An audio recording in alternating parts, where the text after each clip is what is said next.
Problem number 2 asks for us to determine the x-coordinate of the center mass of this object, and we're told that it has uniform thickness and density. So the uniform thickness and density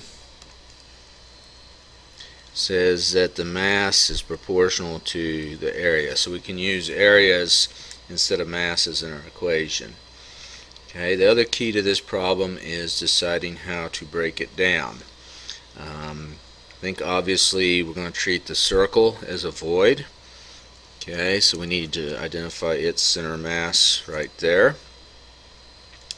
We need to then break this L shape down into two rectangles. You could go across this way, take a top and a bottom rectangle, or you could cut it right here and use this rectangle with a center mass there, and use this rectangle with a center mass there. So I'll do it that way. Okay. If we do it this way, then and we're just interested in the x coordinate, then we'll need to figure out that distance. Is come straight from there. This distance to this center mass we're going to determine as half the width of this rectangle. So half of 6 plus 3 is 4.5. And this distance is going to be 6 plus 3 plus half of this width. So 6 plus 3 is 9, plus half of 3 is 10.5. Okay. Let's figure out the areas of these just so we can keep that straight. This area is 3 times 4, so this area is equal to 12 units of inches, so 12 square inches.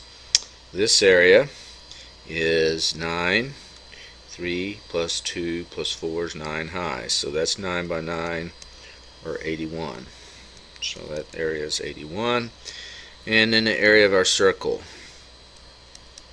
is pi 2 squared.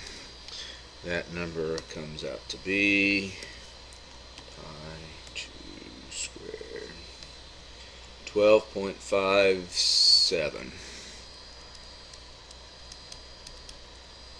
square inches. Okay, so now I can use the definition of the center mass, sum of all the x times m's over all the sum of the m's for our three parts.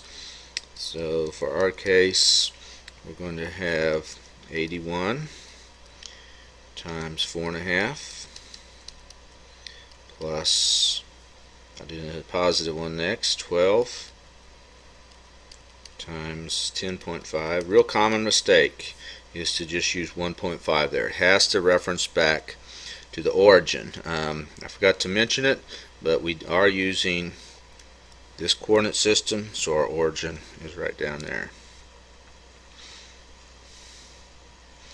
Okay, so 12 times 10.5, and then I'm going to subtract off 12.57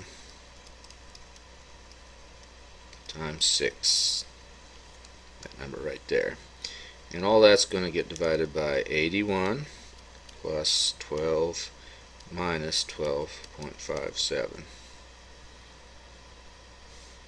Okay, the units of this top part, since we're dealing with area rather than mass, are going to be cubic inches, inches cubed, and then this bottom will just be area, inches squared, so this value will come out to be inches. So let's see if we can get the correct number. Alright, so let's do 81 times 4.5 plus 12 times 10.5 minus 12.57 times 6 divided by 81 plus 12 minus 12.57. 4.86. Alright, so I'm going to double check my calculation here. 81 times 4, whoops, 4.2 I entered there. So let me recall that one, do this calculation again.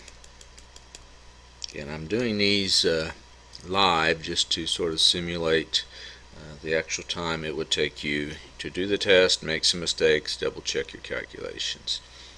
12 times 10.5 minus 12.57 times 6, so that number looks better. And then I divide that by my 81 plus 12 minus 12.57. And that gives me 5.16 inches. Okay. The other thing you would want to do on this problem is just sort of visually get an idea where the balance point would be, and use that as an estimate. If this were just a complete solid square of 12 by 9, it would be 6, so that would sort of be an upper bound.